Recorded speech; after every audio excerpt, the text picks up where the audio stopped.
And what have we covered so far? How the 16 blocks are used as a guide for a team to be able to move around the pitch as a cohesive unit when attacking and defending. We also spoke about how the resistance bands can be used to describe the link between players in any team on the pitch. What we shall go through in this video are the duties and responsibilities of each player within the team or group of players that are moving around as per the block theory. After going through each player in a 4-4-2 formation, we will break it down even further and then move on to other formations. Before covering the D's and R's, when I say D's and R's, I am always saying duties and responsibilities. Don't forget. Okay, let me start again. Before covering the D's and R's, it must be mentioned that there are a defensive set of D's and R's and an attacking set of D's and R's. We will cover them both. But we'll start off with the defensive D's and R's. Let's begin with the basic D's and R's of the goalkeeper. The goalkeeper is required to constantly communicate with his defensive line or whichever player is in his vicinity. The goalkeeper is supposed to move in sync with the movement of his defenders, left, right, middle, constantly. The keeper around there, from the inner penalty spot area, penalty. The keeper also has to be aware of the movement of the opposition and therefore be constantly on the lookout for possible danger areas of attack. The keeper must also be ready for sudden shots on goal. That striker is looking, he's going to take a shot like that on goal by the opposition, and to charge out, to clear the ball away, to cover dangerous areas and to close down on an opponent that's rushing on goal. It must be noted here that sometimes a player's main priority is another player's lower priority. For example, if I were to tell a player, let's call that player one, that his or her first priority is to shoot and the second priority is to defend, and that player's teammates, let's call it players two, priorities are in the opposite order, then player 2 is well within his or her rights to ask his or her teammate, which is player 1, to defend. But player 1 is well within his or her rights to try and score first. Usually though, some players are given leeway to push their priorities first. In most of all cases, the situation at that moment in time will keep the same priorities for all players. In the end, the coach's call is the final decision. When without a coach, it's always the captain or the most experienced player or the central defender who makes this final call. And I must add one more important D and R to every position in every formation. This is common to every position and formation in a team-oriented game. I dwelled on it slightly when I was speaking about D's and R's of a goalkeeper. Let me explain it. Just quickly, let me explain it. Every player in every position must always look left and right, as well as behind himself or herself, and also in front.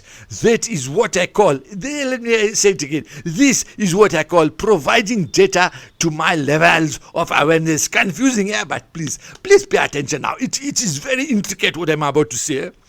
A rough definition of awareness in terms of football is the knowledge of perception of what's happening around you.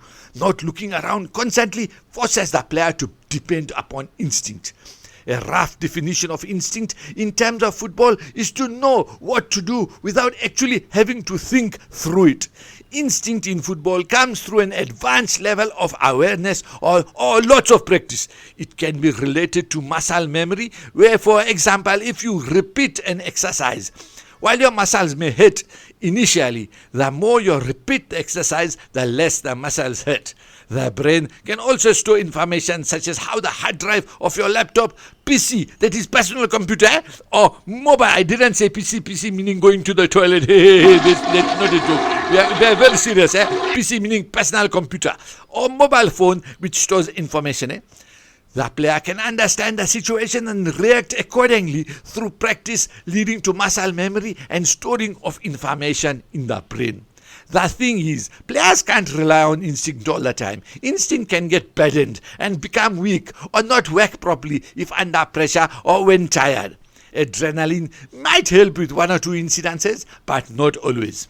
This is why every player must always look left and right, behind and in front, especially when defending, to know where everyone is. Where? That is very important. In conjunction with looking around is communication. If your teammates are constantly communicating with you, then you don't need to look in every direction. For example, if you are playing in central midfield and your team is defending, the central defender behind you can give you a call telling you that, oh, there's an opposition player running down the flank, and that if the ball is played to him, if the ball is, that the right back will cover him or her, and that the central midfielder, that is you, should stick to the opposition player in his zone. How? Now this may seem a lot to say in a second or two. You must be laughing. And it is definitely so. But in a match situation, players find ways to communicate quickly, to pass on information. Like just for this example, I will say, don't worry about the guy on the right, you carry on, mark that fellow in your zone. You see what I'm saying? So fast. It can be even faster once you get to know your teammate. But thus now the central midfielder doesn't have to bother with looking at the player running down the flank and can put his focus on the opposition player in his zone. Guess what, my wonderful listeners and viewers? Just guess what? You may not be happy with what I'm about to say, but please hear me out. A lot of time has passed already. If I continue with this episode, let me check. It's 6.5 minutes. Okay. It can go on forever if I continue now with this episode. And that would mean you'd have to sit and wait much longer for this episode to be published. And if I ended it here, I can publish it in a day or two. Quick editing. How about ask the Kafandra Media Department to extend the second season to include as many episodes as it takes to finish off with the D's and R's? How about ask them? Then everyone will be happy.